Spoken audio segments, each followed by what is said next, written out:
Gênesis, capítulo de número 3.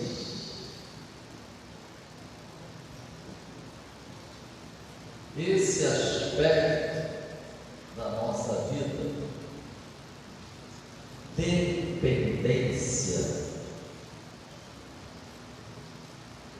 não é simples a gente lidar com esse aspecto.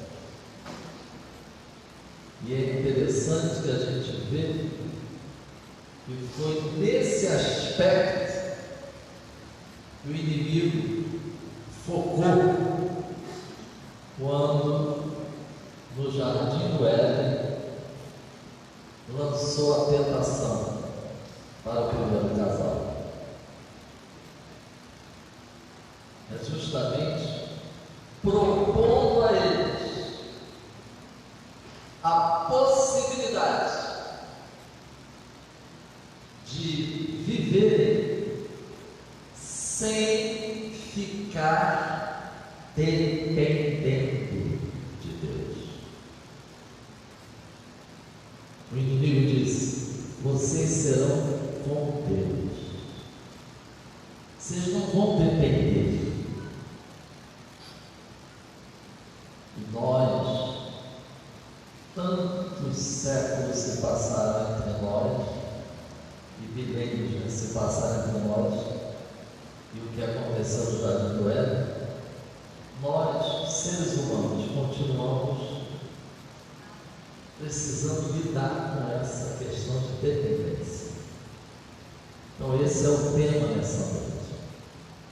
O Espírito Santo quer reforçar na nossa mente que nós somos dependentes do Senhor. E Gênesis capítulo 3 nos ajuda nessa reflexão. Eu vou destacar aqui o primeiro, não o primeiro, mas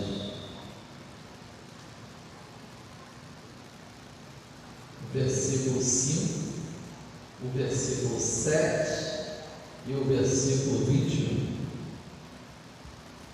O 5 diz: porque Deus sabe que no dia em que dele comerdes, se abrirão os vossos olhos e sereis como Deus, sabendo o bem e o mal. Você vai saber. Proposta maligna. Você não vai precisar ficar dependendo de Deus para saber quando agir, como agir, o que fazer. Você não vai precisar ficar dependendo de Deus, porque se você depender de Deus, a gente pode imaginar que o inimigo semeou isso, você vai ter que ficar esperando. Porque tem hora que Deus não responde na hora. E aí o que a gente faz? Espera. Mas não é fácil esperar, mas tem que esperar. Aí a gente quer agir, mas nós não somos autossuficientes. Nossas atitudes e ações são insuficientes. Mas aí o inimigo diz: você vai ser como Deus, e você vai saber o que você é melhor para você, o bem ou o mal. É você que sabe o que é melhor para você. É você que sabe o que é ruim para você. Propostas malignas. Versículo de número 7. Então foram abertos conheceram que estavam nus, entrou o desconforto, chegou a vergonha, e agora? Um deve ter olhado para o outro, vamos agir, a gente já sabe o que fazer. É só a gente preparar uma vestimenta e cobra a nossa nudez. Como vamos fazer isso? Vamos cozer folha de figueira. E fizeram para si a verdade. Então guarda essa expressão, fizeram, tá? Agora versículo 21. E fez o Senhor Deus a Adão e a sua mulher túnicas de peles e os vestiu. Oremos. Pai Celestial, desvenda os nossos olhos para vermos as maravilhas da Tua palavra. Fala conosco, Senhor, porque nós dependemos do Senhor. Em nome de Jesus. Amém. Podeis assentar. Notaram que tanto no versículo 7 como no versículo 21 nós encontramos o verbo fazer. A diferença é que os sujeitos não são os mesmos. No versículo 7, os sujeitos são os seres humanos. No versículo 21, o sujeito é o Deus Todo-Poderoso. Ambos fazem, sendo que nossas ações são imperfeitas, insuficientes, inadequadas.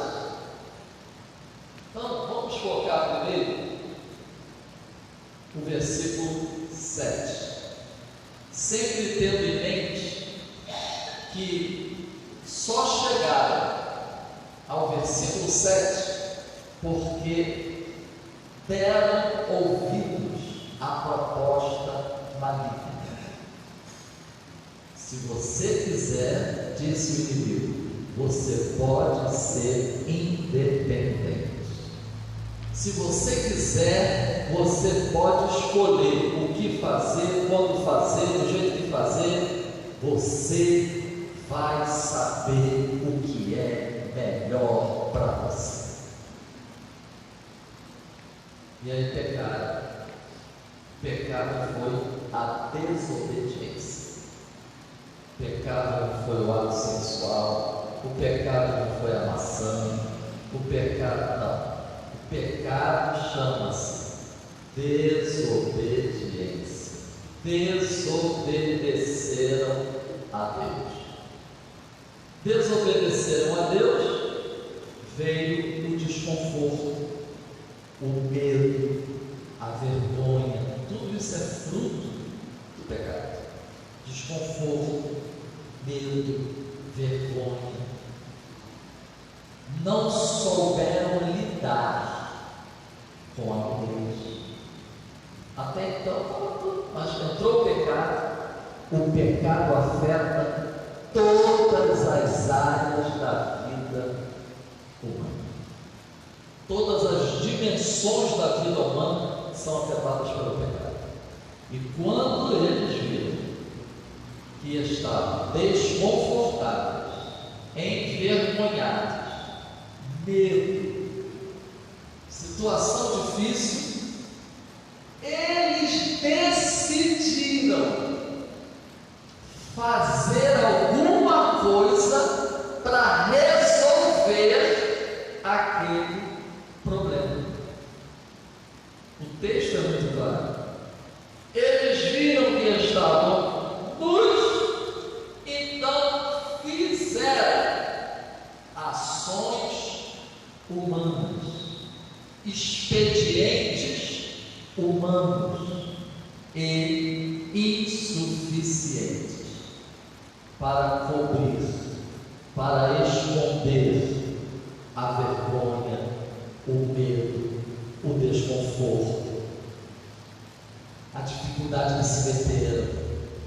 Eles decidiram fazer alguma coisa, pensando que sabiam o que fazer e podiam fazer.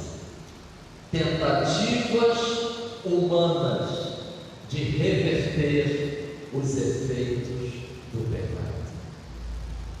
Nós aprendemos nesse texto que nós, seres humanos, continuamos com a tendência de querer agir por conta própria.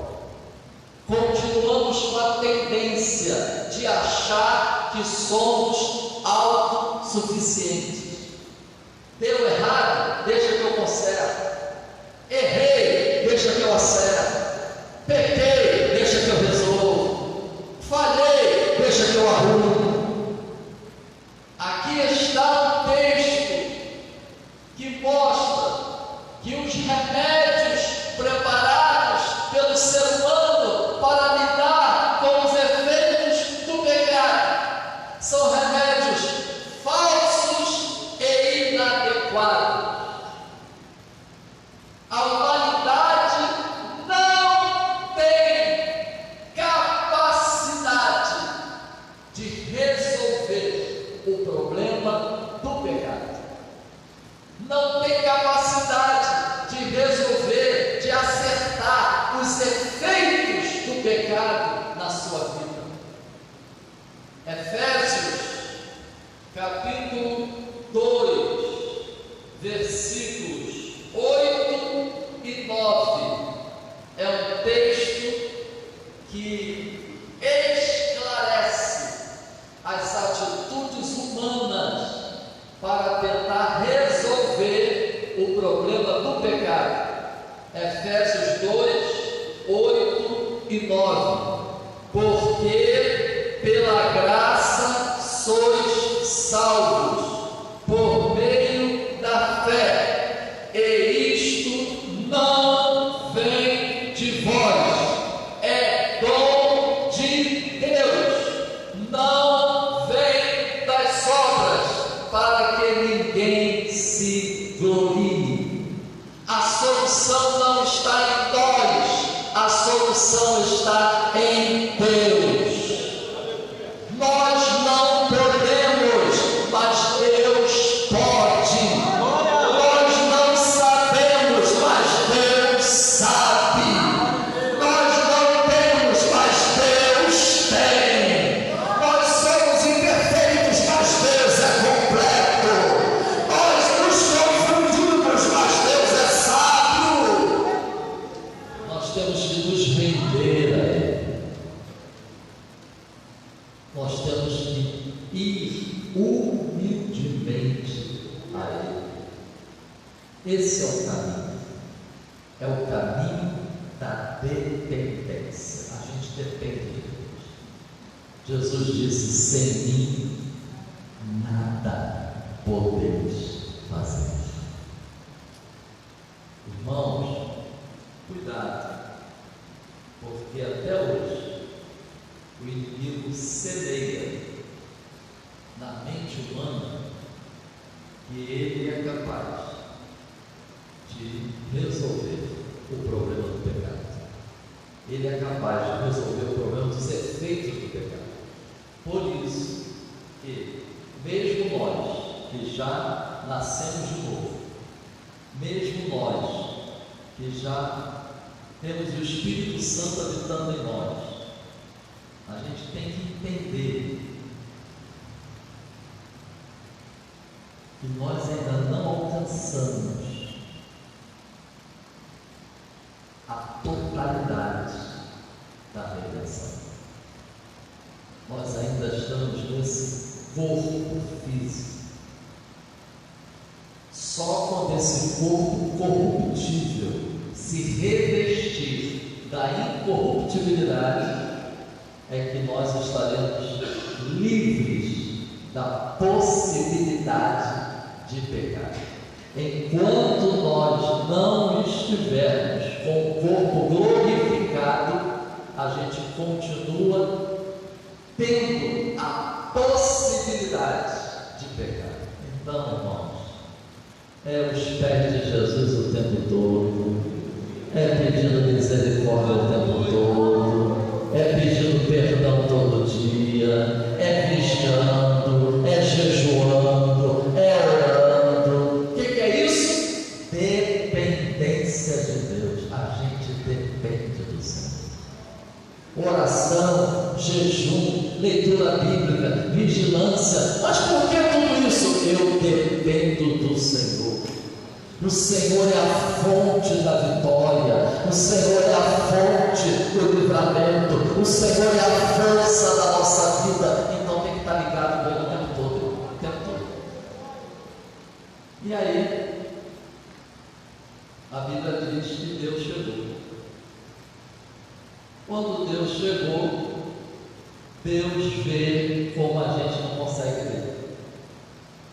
A gente vê assim, e não é o que eu fiz, deu tudo certo.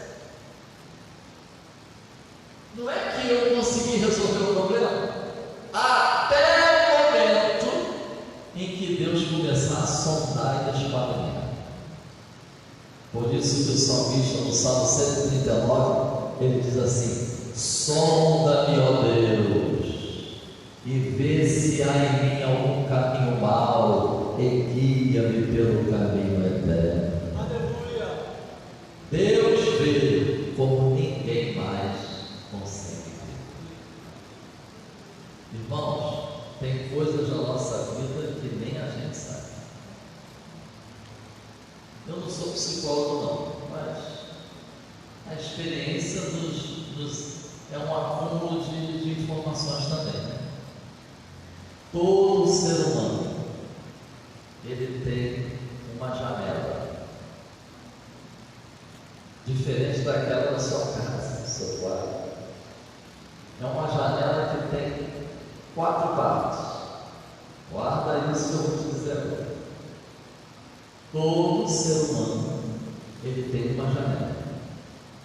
Essa janela tem 4 partes. Uma parte dessa janela, todo mundo conhece. Você conhece e Deus conhece.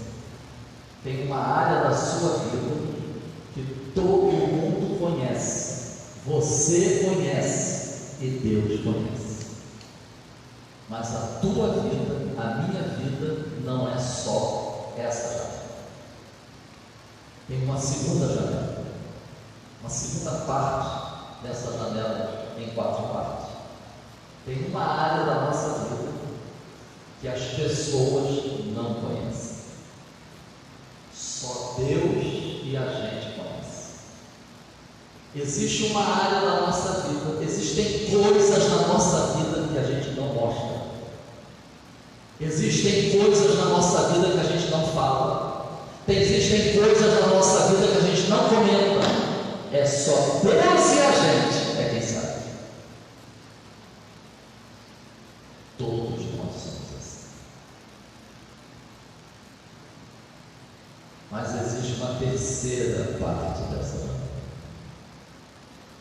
Existe uma área na nossa vida que a gente não percebe, mas o outro percebe e Deus percebe.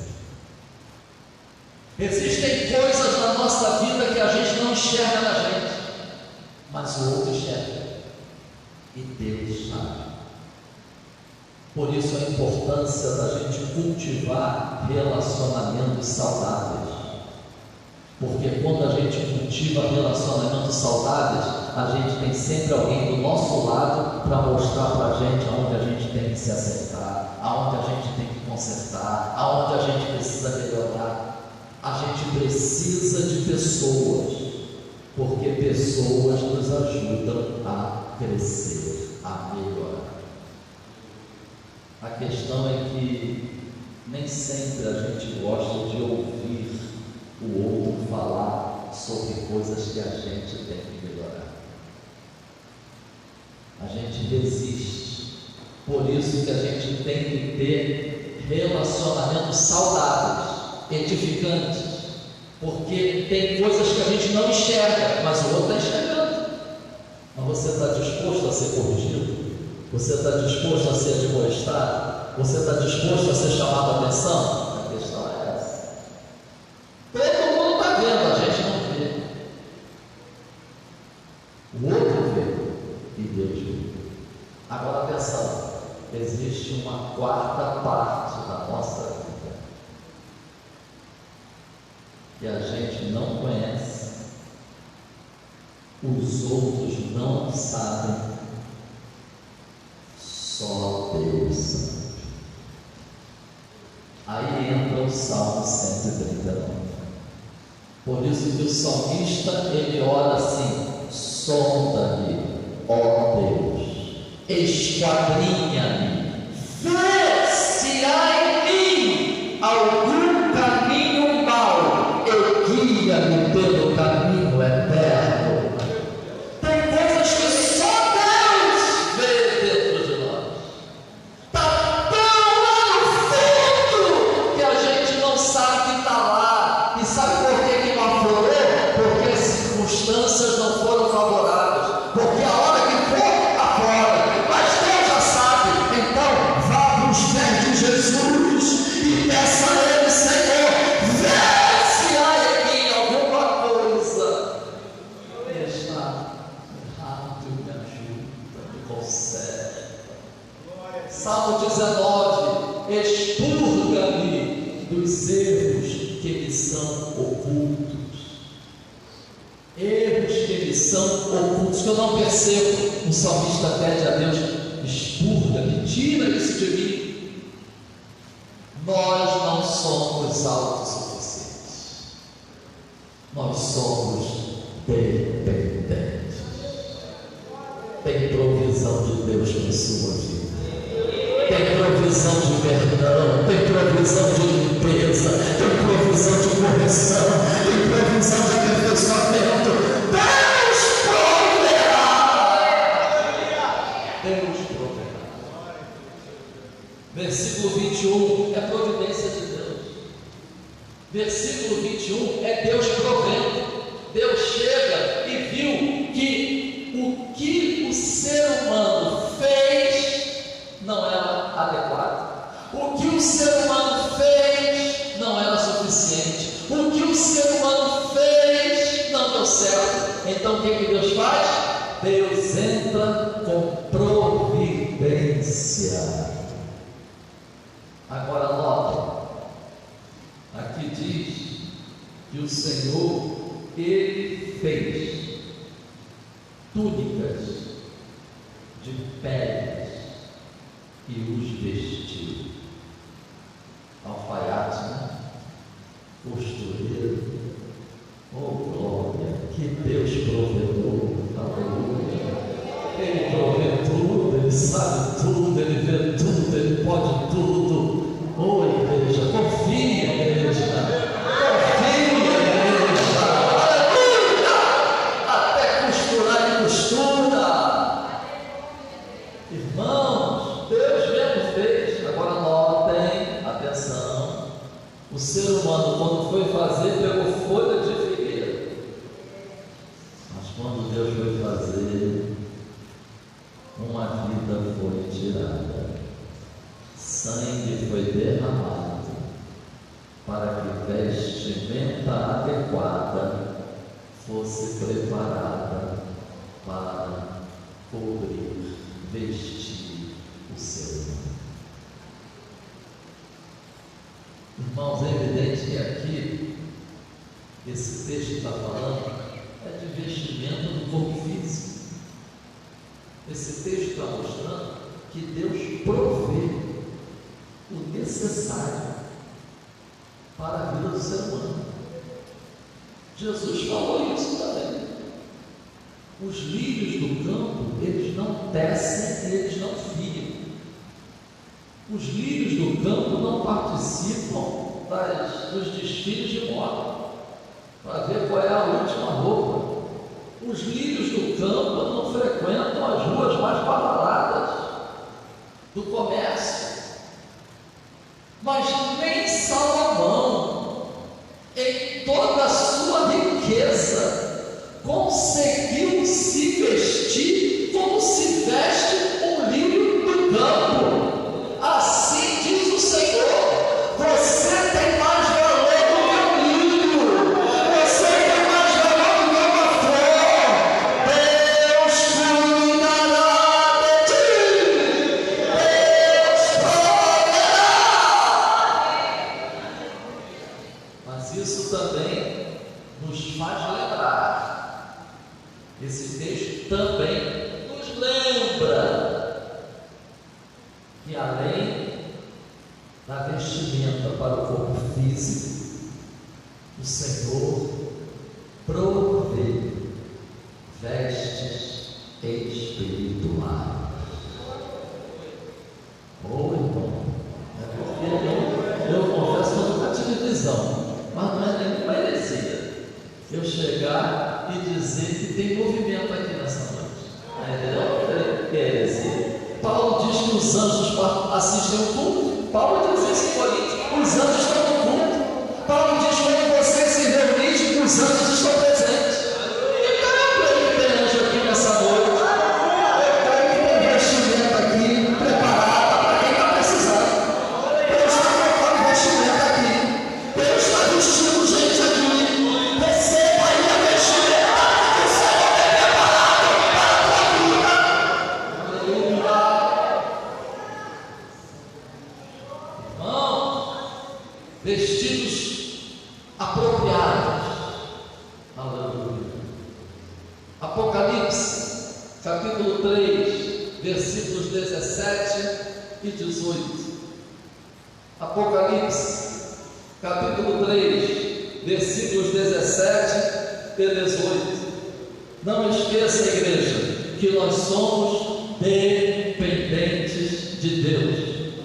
Porque a gente é dependente, tem que estar sempre em jejum, oração, palavra, vigilância na igreja. Eu tenho que estar no meio da igreja, eu tenho que ficar no meio de louvor, de oração, porque eu preciso, eu dependo receber mais de Deus a cada dia. Aleluia. Eu não sou autossuficiente, não estou completo, eu ainda preciso melhorar e melhorar muito. E olha a mensagem de Jesus para a igreja. Você está dizendo: rico sou. Você está dizendo: estou enriquecido. Você está dizendo: não me falta nada. Palavra forte, né? Mas está na Bíblia, que eu vou ler agora. E não sabes. E pensou que sabia tudo. Não sabes. E pensou que sabia fazer vestimenta. Não sabes. Tu não sabes que és um desgraçado, miserável, pobre, cego e nu. Ou seja, está vestido, mas diante de Deus é como se estivesse nu. Está vestido, mas diante de Deus é como se estivesse nu. Acha que está tudo certo, mas diante de Deus não está. Cuidado com a acomodação espiritual e com o orgulho espiritual. Acomodação espiritual: rico, enriquecido, orgulho, não me falta nada. Acomodado: eu já consegui tudo que eu quero. Orgulho: eu não preciso de mais nada. E aí Jesus está mostrando que na verdade não tem nem que achar. Mas olha a palavra: aconselho-te que de mim, aleluia. Não é ir na esquina, é ir a Cristo. Não é ir no shopping, é ir a Cristo. De mim compres ouro provado no fogo para que te enriqueças, vestidos brancos para que previstas. Tem vestimento aqui nessa noite preparado para você. Vestimenta de pureza e vestimenta de sinceridade. Agora, encerrando essa questão da dependência, será que um dia vai acabar? que pensamento interessante. Há pouco tempo é que me saltou aos olhos esse pensamento. Porque aqui na Terra, porque a gente depende de Deus, vamos pensar assim humanamente, né? Por isso que a gente tem que estar sempre vigiando, orando. Aí pode ser que alguém pense assim: ah, Jesus, volta logo, Senhor. Em outras palavras, né? Esse negócio de ficar dependendo do Senhor sempre para tudo, Senhor, volta logo então, porque quando eu estiver na eternidade, o quê? Vai ser independente. Você acha que na eternidade você vai ser independente? Apocalipse, capítulo 22. Está aqui um texto que me saltou aos olhos. Até na eternidade a gente vai continuar dependendo de Deus. Apocalipse 22, versículo 2. No meio da sua praça, e de uma e da outra banda do rio, vai ter praça e vai ter rio. Aleluia. Estava a árvore da vida, que produz 12 frutos. Ah, vou comer os 12 de uma vez. Não, dando o seu fruto de mês em mês, e as folhas da árvore são para a saúde das nações. Vamos continuar na eternidade dependendo de Deus.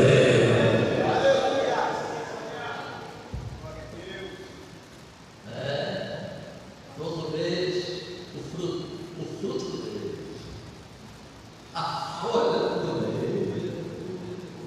Eu já passei lá, tem que passar de novo. Essa praça está muito boa, tem que passar lá na árvore, lá do outro lado do rio. Esse texto mostra que nós vamos continuar dependendo do Senhor. Que o Espírito Santo fale melhor em cada coração. Que o Espírito Santo continue operando no seu coração e na sua mente. Que o Senhor continue provendo. Deus continue provendo